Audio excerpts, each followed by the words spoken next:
And the only thing that disappoints me is that I'm not younger and that I couldn't have been Annabeth. But honestly, I would have loved to see that. That would have been so good. Give it a chance. Hey, we're the Flick Chicks. I'm Ann. And I'm Monica, and welcome to our YouTube channel. Yeah. Whoop, whoop. You might have already been around these ends before. We have a couple of videos that are already up, like Ann's Multiverse of Madness video that you may or may not have seen. Go watch it.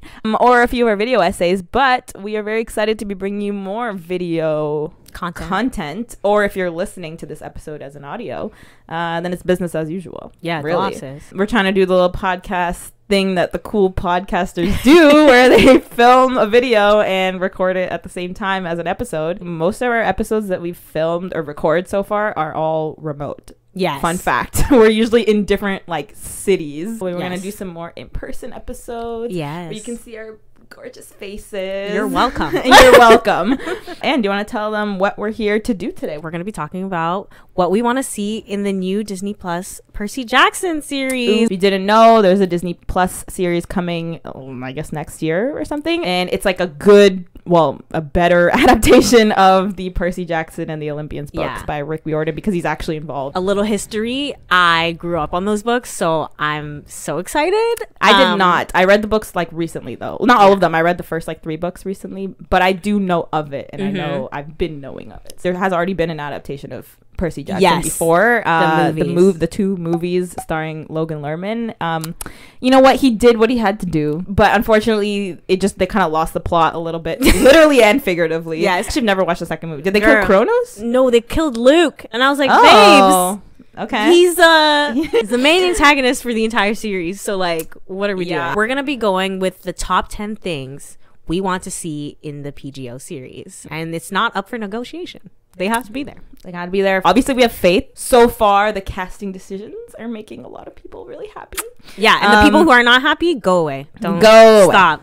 Bye. Obviously, there's still some things that we would like to see. Yes. To make it a really good adaptation of the books. And we obviously know Disney is watching this video, so yeah. So if you're watching this, Rick, if you're watching this, take notes. Yeah. That's all I'm gonna say.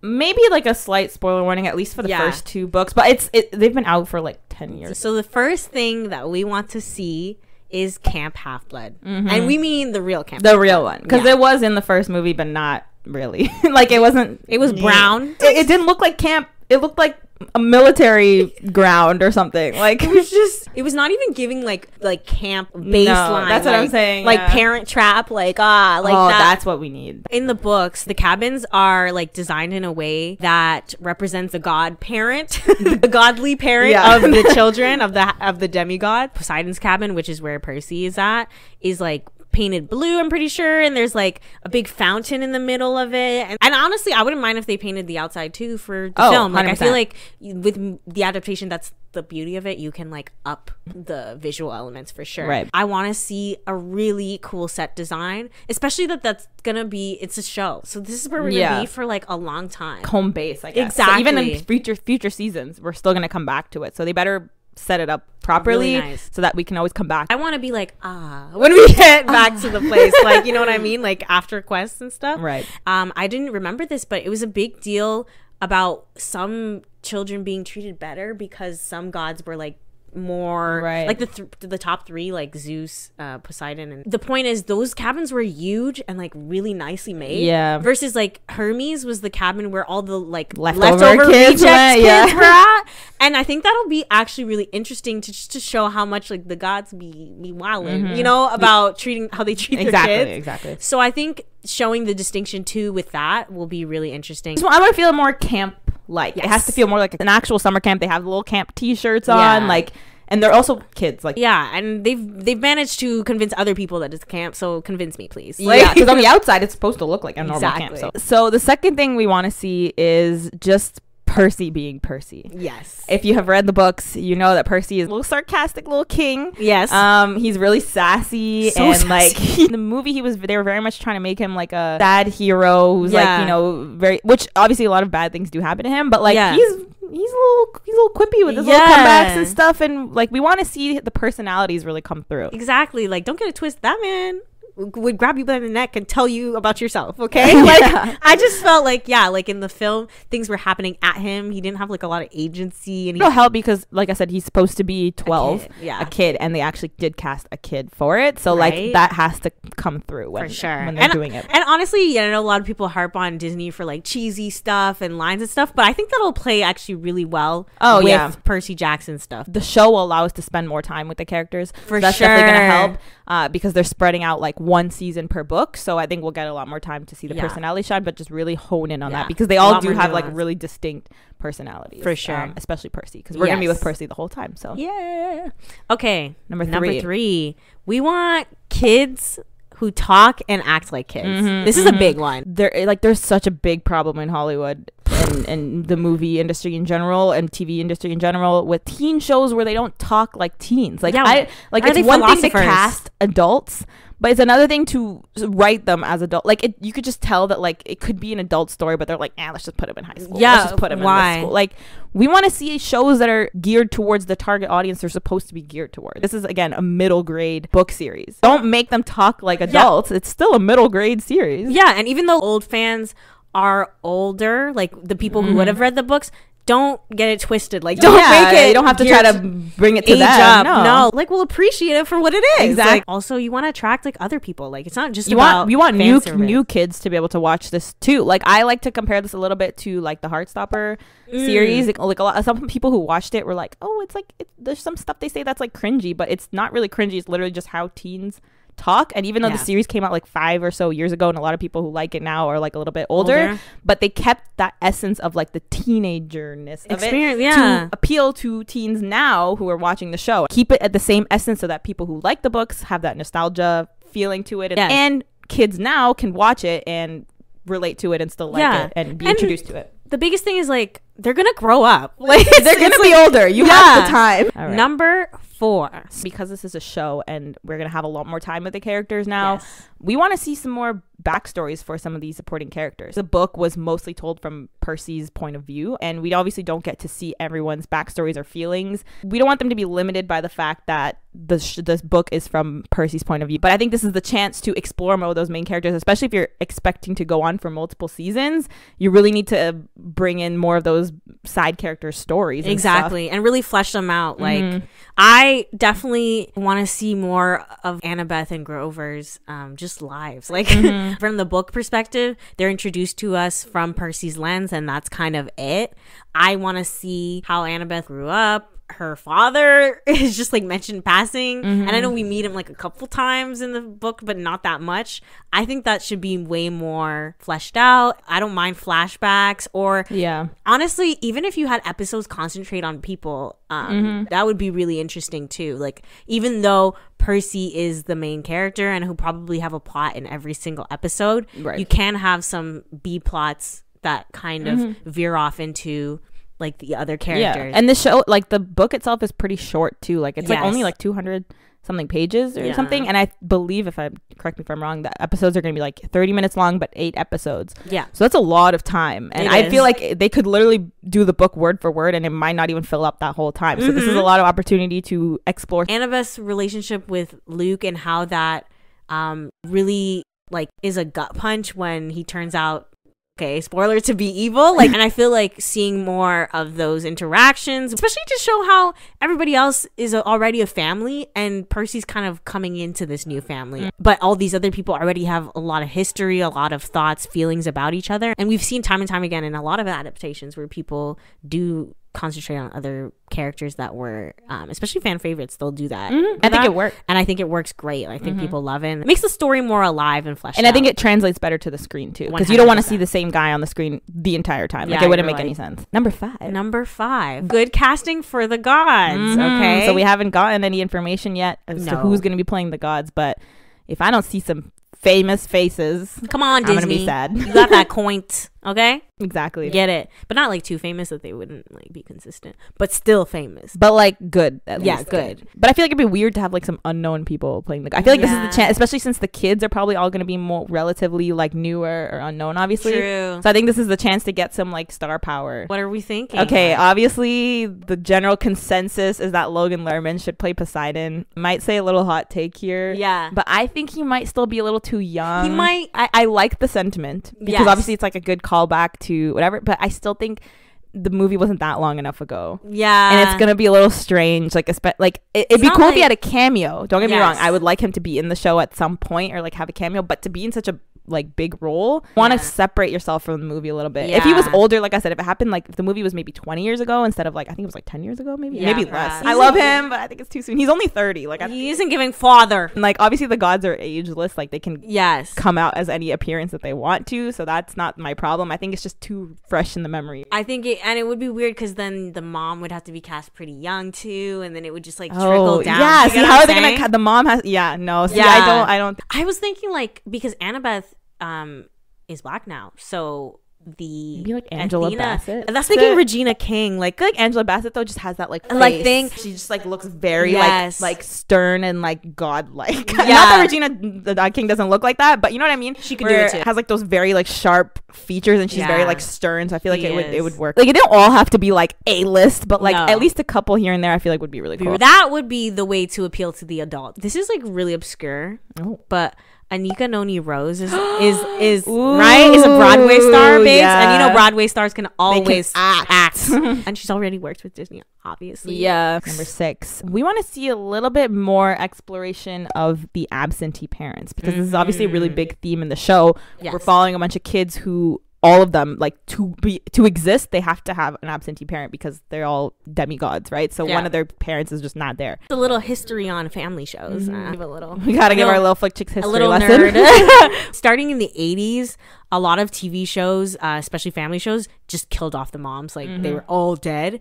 And at the time, that was the most politically correct way to show single parent households when the rate of children of divorce or like single parenthood was rising. But it was still taboo at the time to address single parenthood and divorce in general.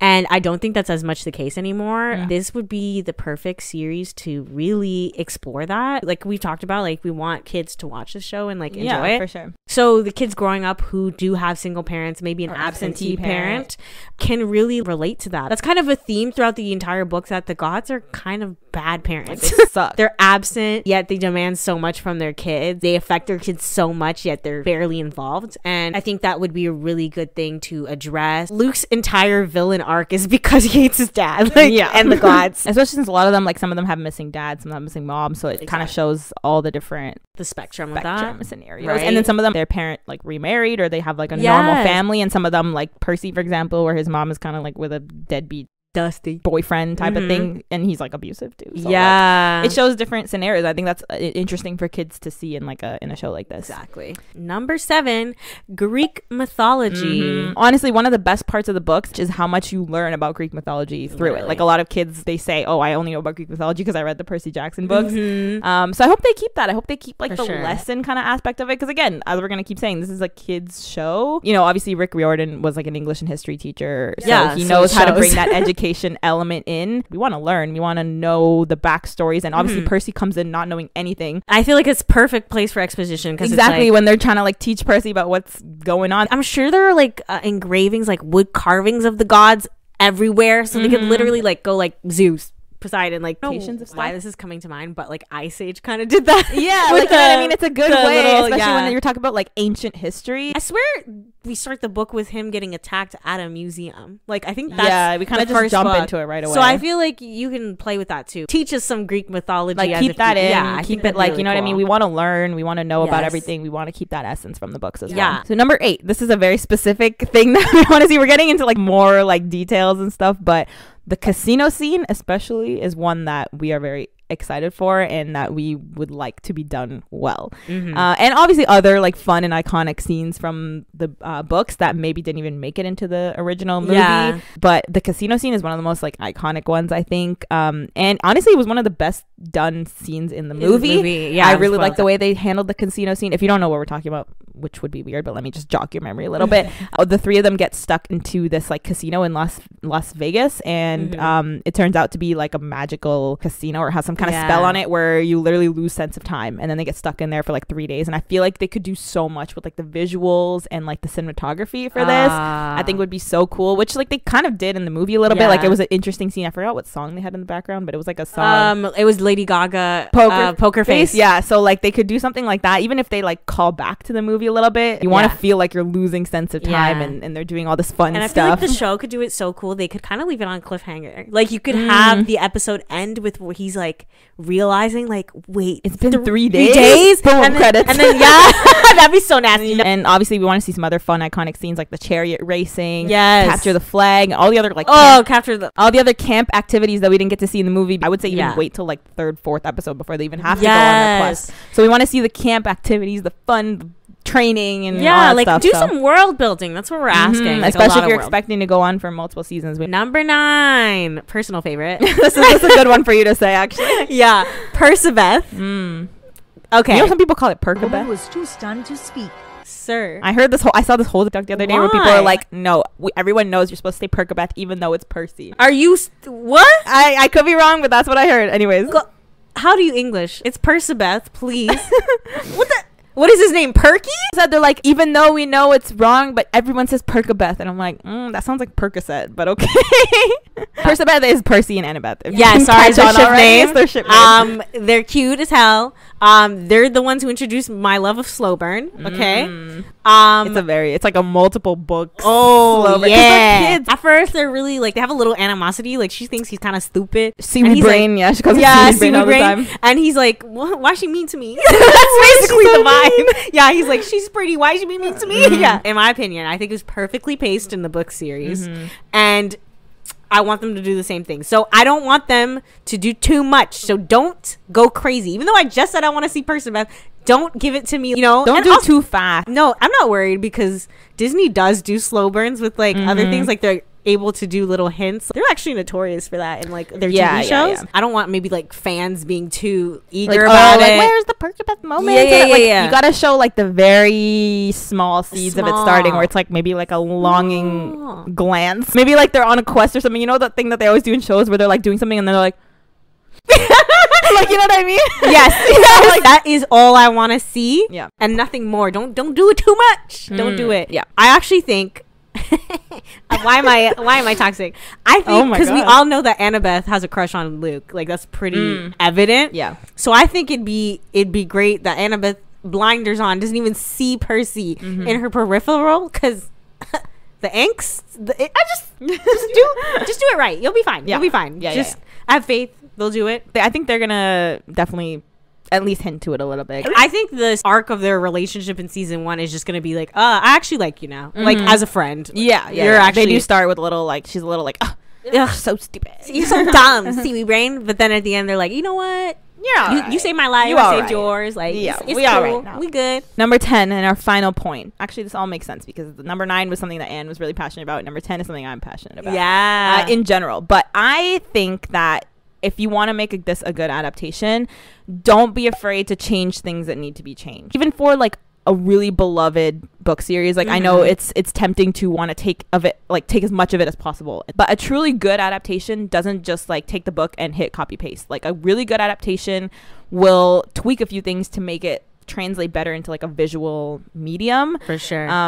Like as you said before, growing the characters' backstories a little bit. That's not obviously going to be in the book, but this is something that you can add or tweak to bring a fully rounded cast in. Changes is even taking it further, like things that wouldn't work or wouldn't translate well on screen. I feel like so many book people don't get that. Like they're like, maybe they don't get it. Maybe they don't get it because a lot of the times when things are changed, they don't do a good job of it. That's so true. Like, I get the animosity towards the change, but as you were saying. But I'm like, sometimes I'm like, do you hear yourself? Like, do you think people like who haven't read the book and who aren't fans or whatever would believe that X thing would happen? Yeah. Like, I think there's other ways to get the same tone across. I think that's what people care about the most. Like if you change the tone or the core of the character, that's when people get the most upset. And I do think a lot of shows and movies they do it badly, but that's why, like, obviously I have faith in Rick. I know that he'll change it, and obviously the books were a long time ago, like they were from the 2000s, so he might be coming back to this story and thinking, you know what, I think maybe we could change this a little bit, just to maybe add development to a different character. And again, if Rick is watching this, if anyone from that show is watching this,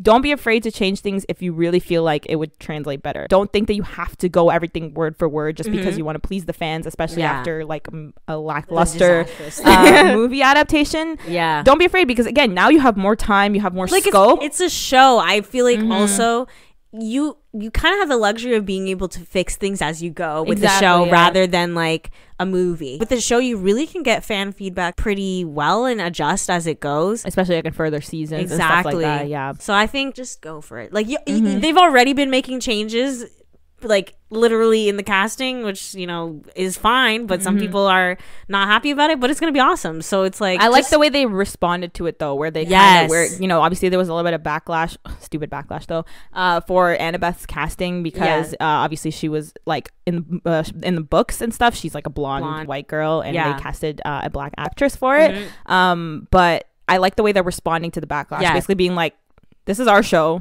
we're gonna do whatever we want with it. So like, and he's like, if you don't trust me, who I've said this is the right person to do this, then don't watch. So I like the way they're going with it. You're clearly not a fan. I love that. Like, that's what I'm saying. I trust Rick, and all I can do is just emphasize the fact that, and especially for the viewers, this is more also to the viewers too, if you're watching the show, don't just knock it because they changed this one little scene, it was supposed to be this and now it's this. Like, look at the bigger picture of how it fits into the show and how it helps all the characters be developed, because again, in the books it's Percy, it's very much Percy. So if they want to change a couple things here and there, I will not mind it if you do it well. This is the second attempt at an adaptation. So this is your chance to make it big, make it fun and make it that show. Sir. Exactly. So those are our 10 points that we want to see in the Percy Jackson adaptation. If you have anything you want to add, if you have any thoughts, make sure you leave them in the comments. What are you excited for the adaptation? Are you excited? Have you read the books? Are you gonna go reread them? I'm probably gonna go reread it. I have to. I'm just really excited to see the rest of the casting announcements, because I know they're filming soon. Like, they're starting filming like we're in the next couple of weeks. So the thing I feel like that's important to note that I forgot to mention during is that Rick isn't actually writing like the script at all. He's not writing the screenplay. He's kind of there as like a very involved consultant. I think getting the author as involved as possible is so important. And like, if you're gonna make an adaptation and not have the author involved, I don't even think you should do it, especially if it's especially if you're gonna use the title and namesake, because there are times where people buy the rights and they just kind of don't, but they don't call it the same name. It's not the same. So I'm like, you know what, I'm like, whatever. I think it works, especially if you're doing an adaptation of a series or like a book, or if you're taking something that already has a really big fan base. Get the author as involved as possible, or else you're gonna lose your audience. So that's why I'm glad they're doing that with Rick. And I think it'll be awesome. And his wife is really involved too, isn't she? Like, his wife is like involved with everything. I like that too. Like, I don't know, sometimes I guess the idea why they don't always get authors involved is sometimes they can be quite pretentious, like, about their material, and they're like, they think they know what they're doing, just like how some fans don't take in like TV is different from film or whatever, or from books. Even having him have his wife really involved also shows that he's very open to like consulting with other people too. Definitely. So I'm really excited to watch the show. Hopefully we'll be able to come back and talk about it when it actually comes out. We don't have a date yet. So cool. We do know that as of now it's gonna start filming soon. Like, they're all in Vancouver right now, like ready to start filming. You know what, I'm actually kind of sad that I don't live in Vancouver, because they were asking for like extras, like you can apply to be an extra. So can you come film in Toronto? I hope you guys enjoyed this video. As usual, make sure you subscribe, like, comment, follow us on our social media pages, which will be in the description of wherever you're watching or listening to this. And we'll catch you guys next time, I guess. All right, bye. Boys, give a chick a chance.